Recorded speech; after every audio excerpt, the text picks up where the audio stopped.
Gusto mo bang maging freelancer para work from home ka na lang? Pero hindi mo talaga maintindihan kung ano ba talaga yung ibig sabihin ng freelancer.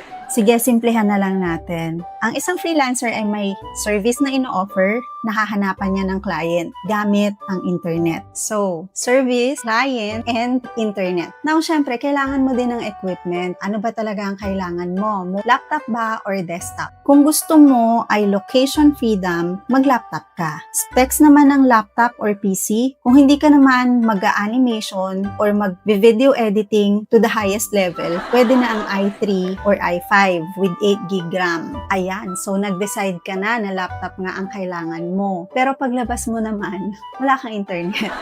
Pwede ka mag-invest sa pocket wifi. Advisable ito for those who are just starting na wala pang paying client. Yung niloloadan lang, then pwede kang mag-invest sa internet subscription kapag meron ka ng paying client. Lastly, invest in a decent headset with noise cancellation or gamitin mo yung Crisp app sa laptop or PC. Start with what you have and then upgrade as you grow. Ngayon, gusto mo bang malaman kung meron ka na ng skills na pwede mong i-offer sa client? Mag-book ka na ng free assessment call mo with me para ito sa mga aspiring freelancers like you. Just click the link in the caption or sa bio ko.